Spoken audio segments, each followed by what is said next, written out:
You guys filmed in Chicago, and I read you spent a lot of time in Chicago early on in your career. What did that mean to you, and what was it like to film in Chicago again and be there? It was great. It's funny, I grew up in Iowa. I spent probably maybe 3.5 years in Chicago in the early 90s, and I've lived in LA for 20 years since then. But I still think of myself as a Chicago guy. It's funny how that works. So it was a little strange going back and really realizing how much I really don't know Chicago. The whole what's going on in the West Side, it's and how sort of hip it's gotten. None of that was there, in 92, 91 when I was last there. So it's really amazing to see the transformation of it. But there's a part of my heart that's always going to be in Chicago. How did Chicago help shape you as an actor? When I was kind of coming out of school, I remember seeing a video of the Malkovich-Sinise True West, and it really kind of shaped. To me, I'd been to New York and seen stuff on Broadway, but what those guys were doing. It was like how raw it was and visceral and close to the audience. I was like, this is where it's at, That's the kind of stuff that I would like to get involved with. And it was a big part of why I moved to Chicago. Now, the odd thing, the funny thing is when you get there, Malkovich and Sinise aren't there anymore. They've left for L.A. But, there were a lot of kids, I think, that flooded into Chicago at the same time for the same reasons, and so it was a really exciting place to be, cutting your teeth and doing theater, and I think there was a shared sensibility of people trying to do something that was trying to recreate that, which I don't think you can ever really do, but it's valiant to try. And you mentioned those experiences, and with a film like Drinking Buddies, how did those experiences kind of help you on a film like this where there's no script and it's kind of fly by the seat of your pants? I didn't really think of it as, at this point, the Chicago stuff was 20 years ago, so it didn't creep into it in that same way. I wasn't a guy who had ever done, Second City or Improv Olympic comedy style improv, but I had a lot of friends who did. I spent a lot of time going to those shows to watch roommates and friends and people that I'd worked with kind of cut their teeth and do that stuff. But this was an entirely different animal. I think it's I wouldn't compare it to the same thing.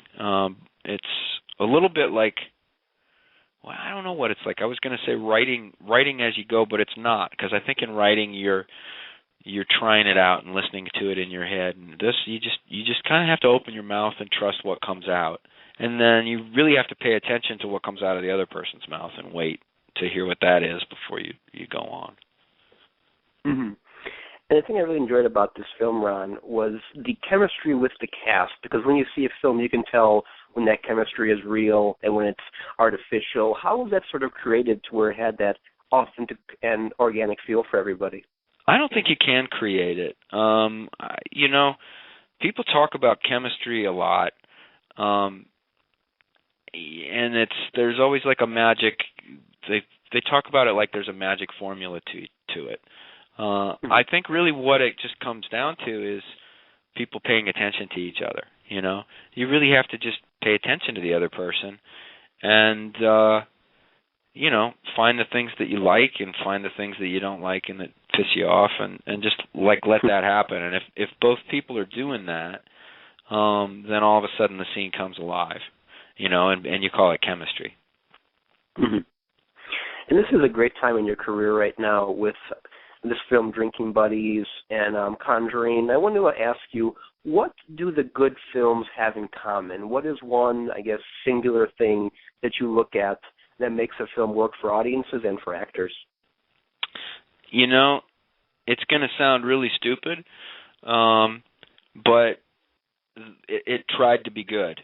You can't. It's really hard to make a good film.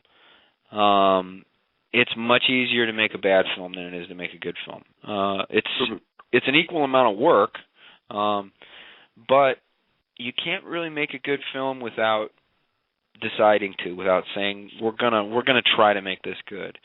And I think so. That's really where I start. Is, are these people going to try to make a good movie, or are they happy to just make a movie? Joe, I could tell, was aiming high. You know, I mean, I've answered this question actually as relates to The Conjuring, which had a great run. I think it's still doing well, and it's a little bit the same thing where, you know, you could just tell sometimes when you talk to the director and you look at the things that they've done. You see the actors are going after. You look at the shape the script is in. You know, this one didn't have a script, but just Joe talking about the ideas, it comes through. You go, oh, this guy's a filmmaker, you know, and he wants to make a great film. And if you do that, that's the kind of thing that I want to get on board with, because then whether we succeed or not, it's fun, you know. Like, at least we're going to try, and if we fail, we'll learn something. But you'll never succeed or learn something unless you decide that, like, we're going to try. We're going to really try to make this movie great. And then from the other end, Ron, how does a film that tries to be good, how does a good film end up bad, in your opinion? How does it end up bad? There's a million different ways it can end up bad. There's just a million different ways. It's a collaborative medium. It takes so many people to make a movie, and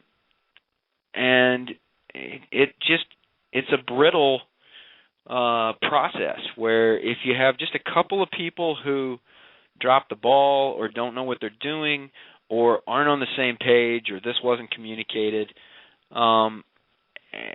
and it sort of falls apart. It's almost like magic when to be honest, I don't ever know how it works. It's kind of always a miracle when a movie comes together, and you sit in the theater and you watch it, and the audience is, you know, and it just works, and the audience connects to it. At that moment, it's a little bit like magic, because you're looking at, you know, 2 years worth of painstaking work by 150 different people, that all comes together in like a single moment, and it's just the greatest. It's the greatest feeling in the world when it works, and you get hooked on it, and you know, I've kind of spent a whole life chasing that feeling, and I hope to spend the rest of my life chasing it as well.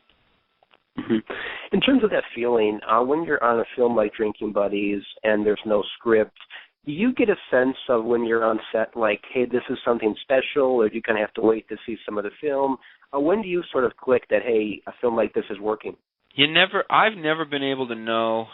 I feel like you can tell sometimes. You definitely can tell when a film is not working, and that's a terrible feeling, to be on a film and feel like, oh boy, you know, like this just isn't coming together. But I've never been able to tell that a film is gonna until you're sitting in the audience and you see it roll, and then I feel like in the first 5 or 10 minutes, you know, of the projector rolling, you go, oh, holy crap, we got something here, you know.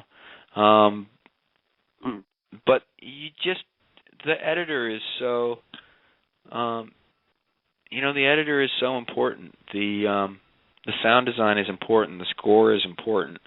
You know, the cinematography is important. And as an actor, you can sort of see where the camera is, but you don't always see the shot they have. You know, so I never really know. You know, you have to trust. You have to trust that the other people are as committed to doing their job as well as you are committed to doing your job as well. And you have to you got to leave them alone and let them do that and let them succeed or fail as they're gonna. And I would be remiss if I didn't ask you one Office Space question. Sure. What is your perspective on the film now that you've had time to kind of look back on it and process all the impact it's had? What's your thoughts on the film now today and your perspective on it? I think it still holds up. You know, I'm extraordinarily proud of it. You know, like I say, it's rare that you get a movie that works the way that Office Space does. And I feel like I've been fortunate enough to get to be in a couple of them, you know.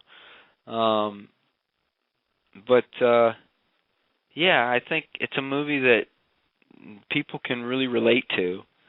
I think because you get underneath just the workplace thing, and it's a little bit about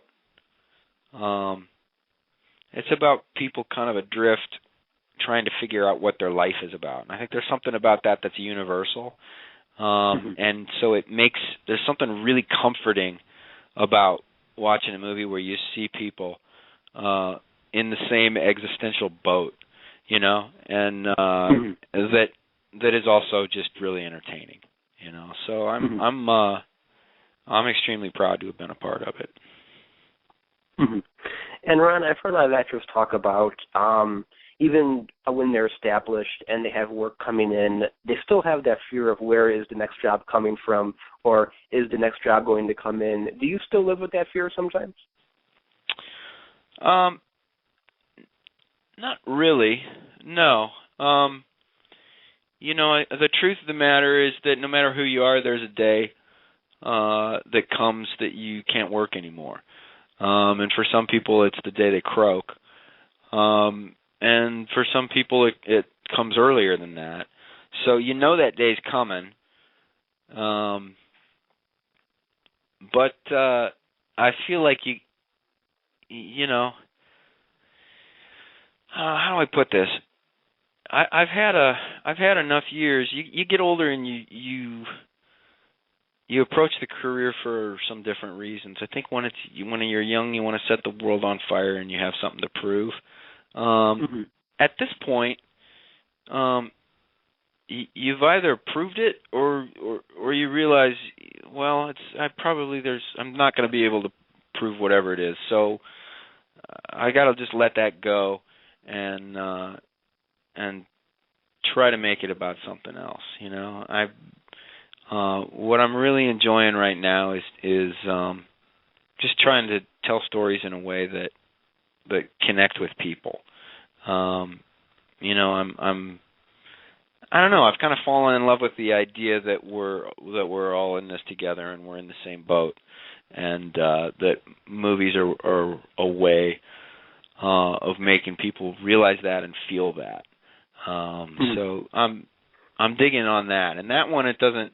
The nice thing about that is you don't actually even have to be in the movie. You can just go see one that's really good, and enjoy that. So, you know, I feel lucky to be a part of any gig that'll have me.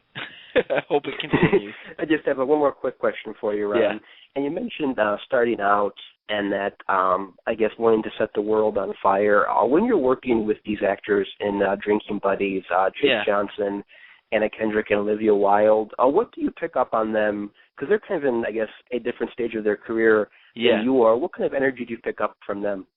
It's so exciting. You know, it's so exciting to see these guys just really hitting their stride and coming into their own.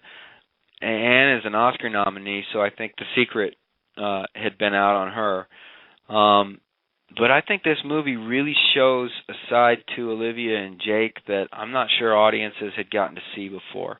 There's just a real, you know, depth and quality to both of their performances. it's just really awe-inspiring, you know.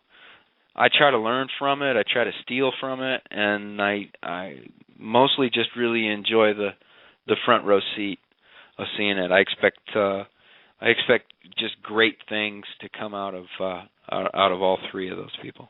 Oh, definitely. Thank you so much for your time, Ron. It was really good talking to you. I'm actually from Hickory Hills, Illinois myself, so I'm in Illinois nice. right now, actually. Go Bears! Go Bears! I'm actually a Packer fan, believe it or not. Oh, damn it! Curse you!